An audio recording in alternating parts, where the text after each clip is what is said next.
آخره شقينا يا حبذا ربا وحب دينا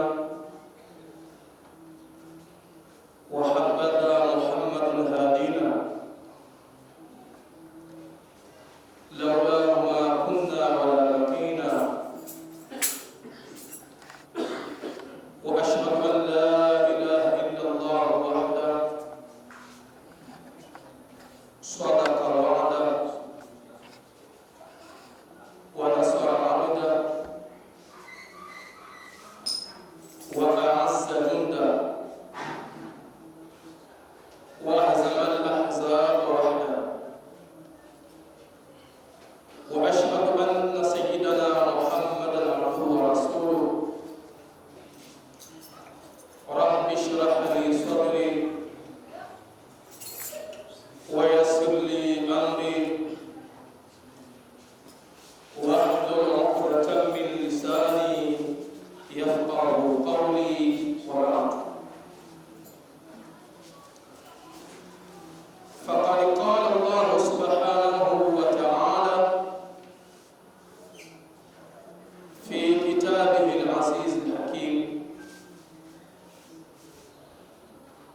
بعد أعوذ بالله من الشيطان الرجيم وتعاونوا على البر والتقوى ولا تعاونوا على الإثم والعدوان واتقوا الله إن الله شديد العقاب صدق الله العظيم. Baada ya kumhimidi Mwenyezi Mungu Subhanahu wa Ta'ala na kumtakia rehema kipenzi chetu mtukufu wa umma, si mwingine ni Bwana Mtume Muhammadin sallallahu alayhi wasallam. Tumshukuruni Allah ambaye ametuwezesha wachache miongoni mwa wengi kuweza kufika eneo adhimu, eneo takatifu kwa ajili ya kuyatekeleza maamrisho yake Allah subhanahu wa ta'ala. Wapo wenzetu waliokuwa na fikra na mawazo kufika eneo hili, lakini kwa uwezo wake Allah subhanahu wa ta'ala hakuweza kuwezesha kufika eneo hili. Kwa hiyo hapana budi kupeleka shukrani zetu za dhati kwa Allah subhanahu wa ta'ala, japo ni kwa uchache pa kusema alhamdulillahi rabbil alamin.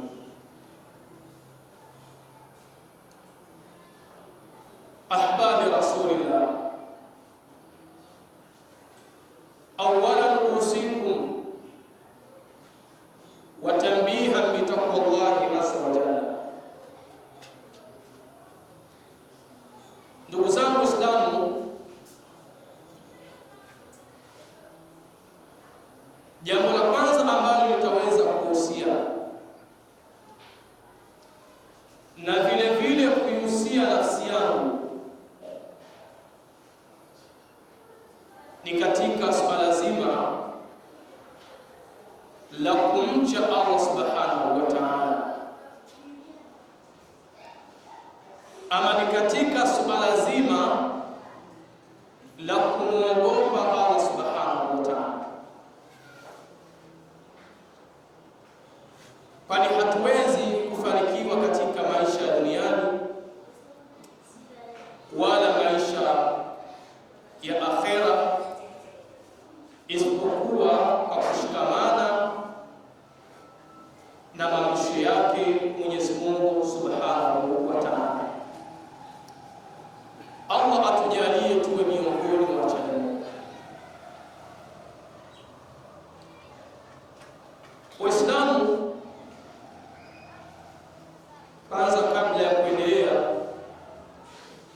ni waombe ambao mmekaa safu ya nyuma, mje mchukue nafasi ya mbele iko wazi. Chukueni nafasi ya mbele.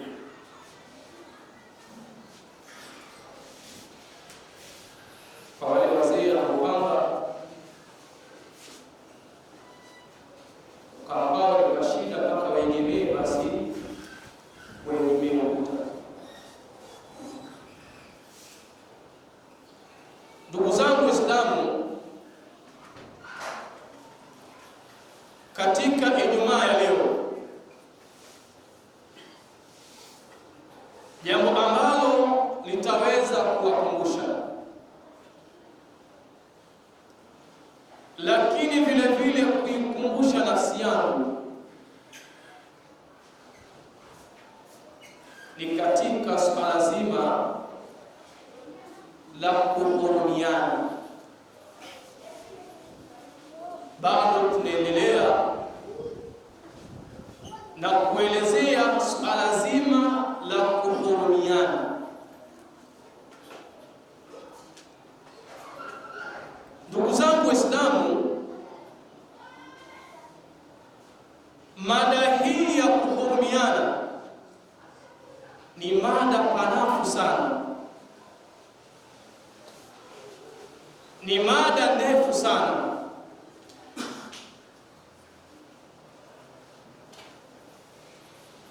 na katika hizi zama zetu tukianza kugusia sehemu moja baada ya nyingine kuhusiana na kuhurumiana, tutakuta wengi tumefeli.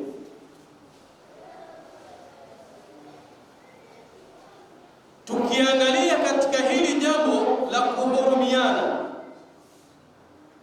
kama alivyotuambia Mwenyezi Mungu Subhanahu wa Ta'ala na mtume wake Muhammadin sallallahu alaihi wasallam, tutajikuta asilimia kubwa hatuna huruma. Na inapokosekana huruma, mapenzi pia hayawezi kupatikana. Kwa hiyo ndiyo maana tunasisitizana sana kwamba katika vitu ambavyo vinapaswa sisi Waislamu tuwe navyo kuweza kuwa na kitu huruma.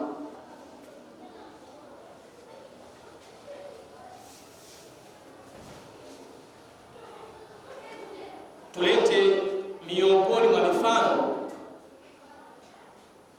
katika familia zetu sisi.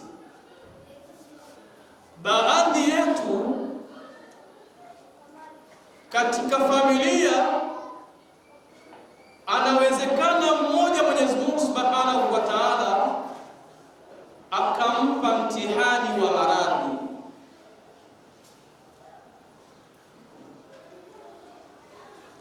Maradhi ambayo huenda ilikuwa inagharimu 200,000 ama 500,000, lakini familia hiyo hiyo wasilitilie umuhimu jambo hili,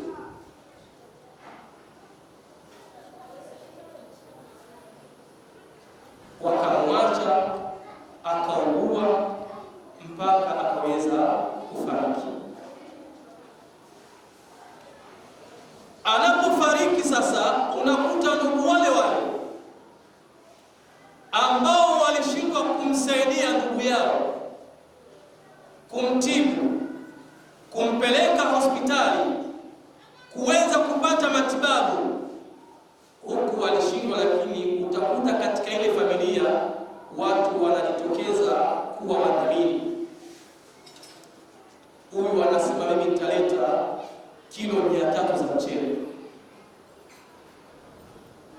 Mwingine anasema mimi nitaleta dungu 2 za mafuta. Mwingine anasema mimi nitaleta ng'ombe. Na wengine wanasema gharama zote za wapishi mpaka vinywaji vinywaji niachieni. Sasa unajiuliza maswali, hawa walikuwa wanamuombea ndugu yao afya ama ni nini?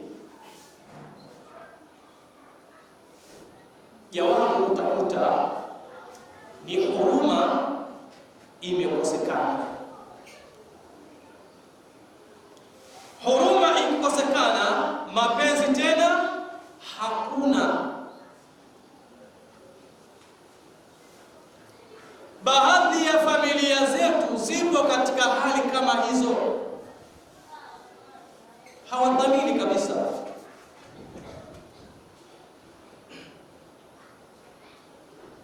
Ndiyo maana tukasema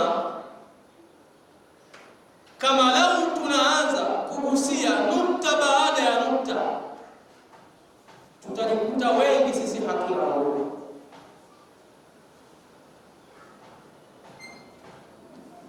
Lau ingelikuwa tuna huruma sisi, tungeweza kudhaminiana. Mmoja wetu anapopata mtihani, kila mmoja uwe unamgusa katika moyo wake, kila mmoja aone kana kwamba ile jambo limemfika yeye. Lakini leo sisi roho hizo hatuna.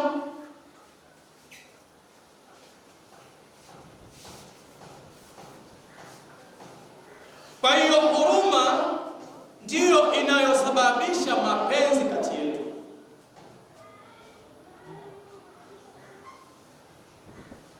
Lau tungelikuwa na huruma sisi, matajiri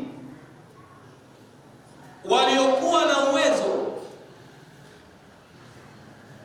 basi hata wale watu ambao hali zao za kiuchumi zipo chini wangejua namna gani ya kuweza kuwanyanyua katika uchumi.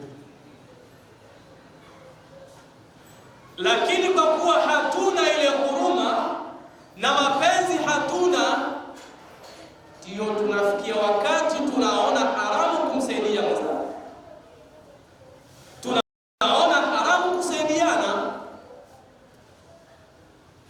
Mtu ana majumba zaidi ya 6, zaidi ya 7, alafu kuna watu wanalala chini. Alafu sio chini tu kwamba labda kumezibwa juu, ni nje kabisa.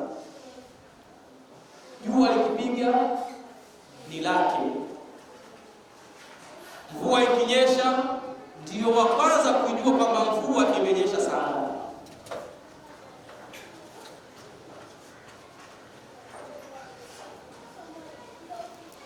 Lau tungelikuwa na huruma, basi hata mashehe, mostadhi, maimamu wasingeishi maisha ambayo ni duni, maisha ambayo ni dhalili, maisha ya omba. Maana asilimia baadhi ya walimu na kuwa hali kama hizo. Alafu watu wenye uwezo kuwasaidia wanashindwa. Lakini kwa nini? Imekosekana huruma. Huruma ikikosekana, mapenzi hayawezi kupatikana. Na hata kutokea Muislamu akisema na mdhamini imamu shekhi, pia asijulikane, na hizo fitina atakazojazwa, maneno atakayopewa. Kwa hiyo watu wanapenda kwamba waone wale viongozi wao wa dini wapo maisha dhalili, maisha ya chini, akionekana vile mwehe yule ndio mchaji Mungu. Akisema apatiwa japokuwa ni usafiri, kile kijipikipiki cha kuchaji pia huenda kwa vikao, kazi patapo pesa hizi sio bure. Kala pesa zetu za msikiti lakini yote haya yanasababishwa na nini? Kukosekana huruma. Na ili utambue kwamba sisi asilimia kubwa hatuna huruma na mapenzi ya kusaidiana hayapo, jiulize maswali.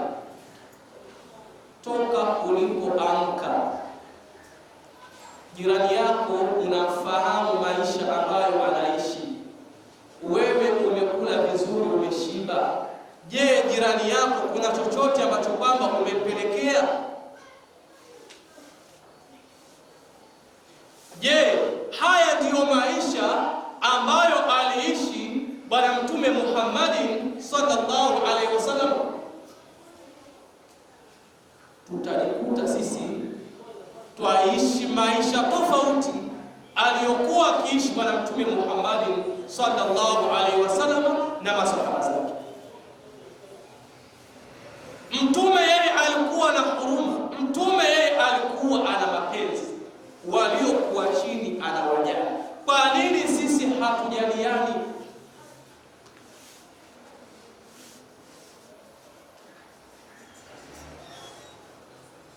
Wazazi wetu sisi katika hizi zama za mwisho, baadhi yetu tuliwakuta na wengine walikuwa wakisimulia, mtu anaweza kutoka akaenda shamba la mwenzake, akifika kule anaambiwa na yule mwenye shamba, chukua ndizi ile, chukua miogo, chukua mahindi, alafu shilingi 100 hatoi. Lakini kwa nini waliweza kuyafanya haya? Walikuwa na huruma, walikuwa na mapenzi.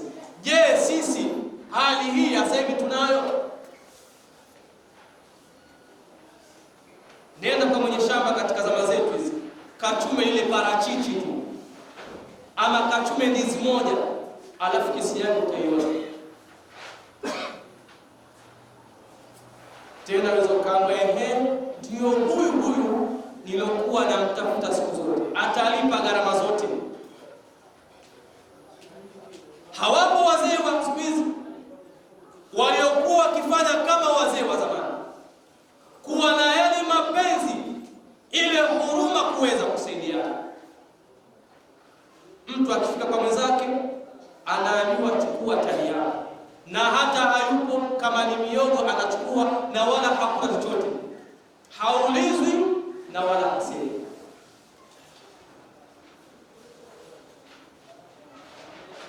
Kwetu sisi leo, ukienda kwenye shamba langu ukivunja hili, wewe ni mwizi, umepona kona, utondolewa mkono, huna bahati, mauti yamefika.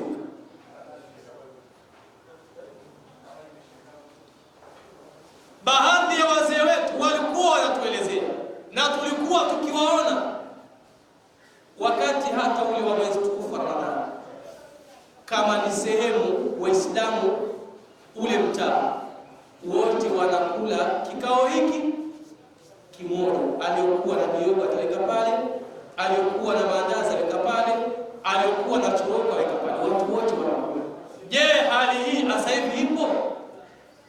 Kila mmoja kaweka jigeti, yani ni kuonyesha kwamba sitaki kufuatwa. Kwa hiyo Waislamu tunakumbushana na tunasitizana huruma ambayo walikuwa nayo masahaba na Bwana Mtume Muhammadin sallallahu alaihi wasallam, tuige tabia hii. Mwenyezi Mungu Subhanahu wa Ta'ala anatueleza ndani ya Qur'ani, wataawanu 'alal birri wattaqwa, saidianeni katika wema na katika njia ya kumcha Mwenyezi Mungu Subhanahu wa Ta'ala. Kwa hiyo jambo la kusaidiana, jambo la kuwa na huruma, hili ni jambo la lazima. Usije ukasema kwani ni nani ambaye alinisaidia?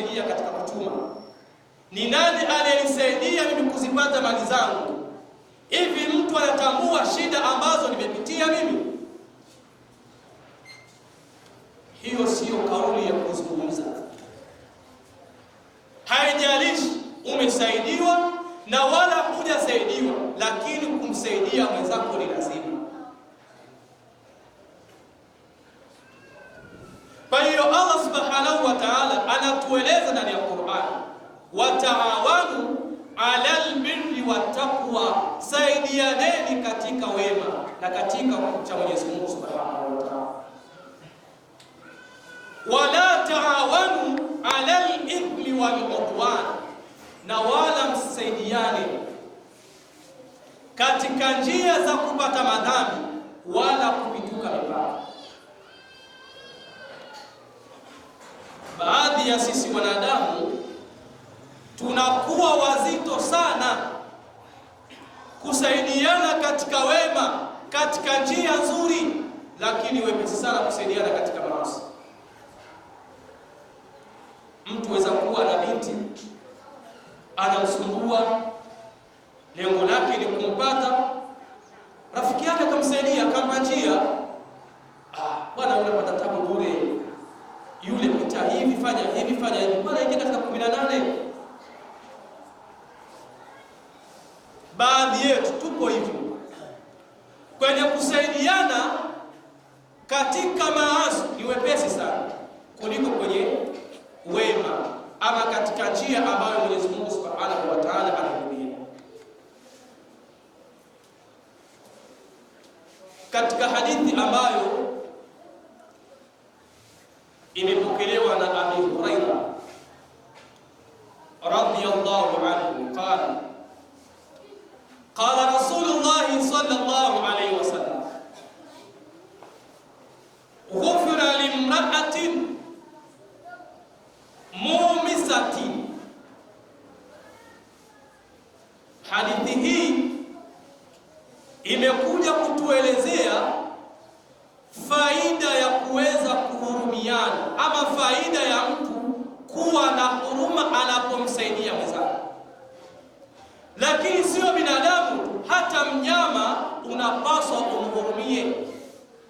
Tuliona katika Ijumaa iliyopita, tulielezea kwamba kuna mwanamke aliweza kuingia motoni kwa sababu ya nini? Ya paka ambaye alimfungia ndani mpaka kuweza kufa, akaenda kuingia motoni. Kwa hiyo hadithi hii inatufahamisha fadhila za mtu anapokuwa na huruma, anapokuwa anawasaidia wenzake. Ghufira limraati, alisamehewa mwanamke. Mumisati, mwanamke ambaye kwa sasa tunaita yale machangudoa yanayotembea barabarani, wakawa wao kazi yao ni kujiuza tu, yaani mke ambaye hajatulia. Sasa mwanamke huyu alisamehewa kwa sababu gani?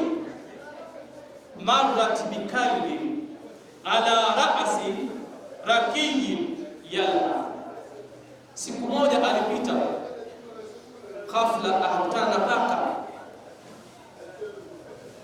Yule paka ikawa ana njaa na kiu, paka ana hema.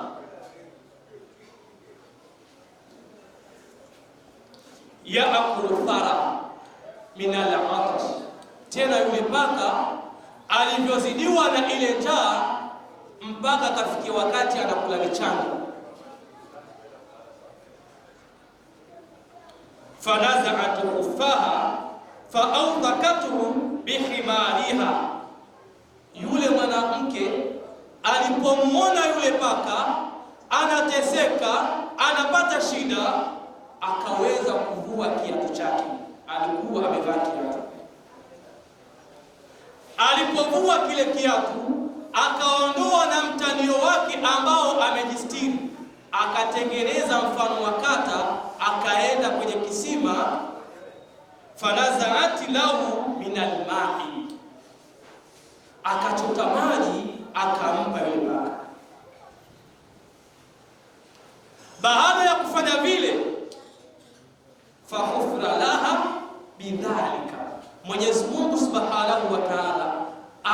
kusamehe madhambi yake yote ambayo kwamba aliweza kuyatenda. Kwa hiyo tunaonyeshwa kwamba ni jinsi gani ama ubora gani ambao mtu ataupata endapo atamsaidia mwanadamu mwenzake, endapo atasaidia kiumbe cha Mwenyezi Mungu Subhanahu wa Ta'ala. Mwanamke huyu aliweza kusamehewa madhambi yake kwa ajili ya paka kumnyesha maji tu. Vipi mimi na wewe ambaye tutaweza kusaidiana ukamlisha mwanadamu mwenzako? Lakini haya yote hayawezi kufanyika bila kuwa na huruma. Ikipatikana huruma, ndiyo yanapowezekana kupatikana mapenzi. Kwa hiyo ndugu zangu Waislamu, kila mmoja hajachelewa. Kama ulikuwa hili hauna, basi hebu jirekebishe. Lakini la utasema hapana, mimi bwana natumia mali zangu, mimi ndiye ambaye najua uchungu wa mali jinsi gani nimeweza kuzifanya, basi tambua kwa Mwenyezi Mungu Subhanahu wa Ta'ala utakuwa umejiwekea dhima kubwa kwa Allah Subhanahu wa Ta'ala.